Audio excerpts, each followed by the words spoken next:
इस वक्त अगर आप पूरे भारत में किसी से भी ये सवाल करेंगे कि इस बार की छुट्टियां वो कहाँ जाने का प्लान कर रहे हैं, तो केवल एक जवाब आपको मिलेगा और वो जवाब होगा लक्षद्वीप। क्योंकि हर कोई लक्षद्वीप जाना चाहता है। वहां की जो खूबसूरत तस्वीरें अब तक लोगों ने केवल गूगल पर देखी, वो लोग सामने जाकर उसको महसूस करना चाहते हैं, अपनी आंखों से देखना चाहते हैं वहां की खूबसूरती, वहां के आकर्षण को। और खुद पीएम नरेंद्र मोदी ने भी कहा था अपनी तस्वीरें साझा करते हुए कि लोग जरूर जाएं और लक्षद्वीप की खूबसूरती का आनंद लें। तो ऐसे में अब हर कोई लक्षद्वीप जाना चाहता है। लोगों ने फ्लाइट्स बुक करनी शुरू कर दी होंगी। आप में से भी कई सारे लोग होंगे जो सर्च भी कर रहे होंगे कि आखिर लक्षद्वीप जाने का जो रूट है वो कैसे बनाया जाए, कैसे प्लानिंग की जाए पूरे टूर की। लेकिन क्या होता अगर ये खूबसूरत आइलैंड आज पाकिस्तान के पास होता? भारत के पास आखिर लक्षद्वीप कैसे आया? लक्षद्वीप भारत का हिस्सा कैसे बना? कभी आपने ये स्टोरी जानने की कोशिश की है? इसके पीछे एक दिलचस्प कहानी है और इस कहानी का पूरा श्रेय जाता है सरदार वल्लभ भाई पटेल को, जो कि भारत के लौह पुरुष भी हैं। और किस तरीके से पूरे भारत को उन्होंने एकजुट किया था वो हम सब जानते हैं, और लक्षद्वीप को भी भारत का हिस्सा बनाने में उन्हीं को पूरा श्रेय जाता है। तो पूरी जो कहानी है वो शुरू होती है 1947 से, यानी कि 1947, जब भारत आजाद हुआ था। उस वक्त भारत और पाकिस्तान दो मुल्क बनाए गए थे। पाकिस्तान के प्रधानमंत्री उस वक्त जिन्ना थे।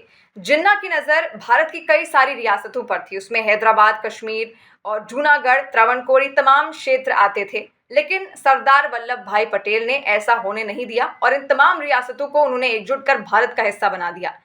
जब जिन्ना को ये मालूम पड़ा कि लक्षद्वीप में 90% से ज्यादा जो आबादी है वो मुसलमान आबादी है, तो उसके बाद उनकी नजर लक्षद्वीप की ओर पड़ती है और वो चाहते थे कि लक्षद्वीप अब उनका हिस्सा हो जाए। लेकिन लक्षद्वीप से जो पाकिस्तान की दूरी है थोड़ी ज्यादा है भारत के मुकाबले। भारत के कोची से अगर उसकी दूरी मापी जाए तो मात्र 300 से 400 किलोमीटर के आसपास की है। तो जिन्ना वहां से एक जहाज भेज देते हैं लक्षद्वीप के आइलैंड्स की तरफ, और वो चाहते थे कि किसी भी तरीके से पाकिस्तान का झंडा लक्षद्वीप पर लग जाए तो भारत को ये संकेत पहुंच जाएगा कि लक्षद्वीप अब पाकिस्तान का हो चुका है। लेकिन इस बात की भनक तुरंत लग गई सरदार वल्लभ भाई पटेल को, और सरदार वल्लभ भाई पटेल अब किसी भी तरीके से चाहते थे कि लक्षद्वीप भारत का हिस्सा बने।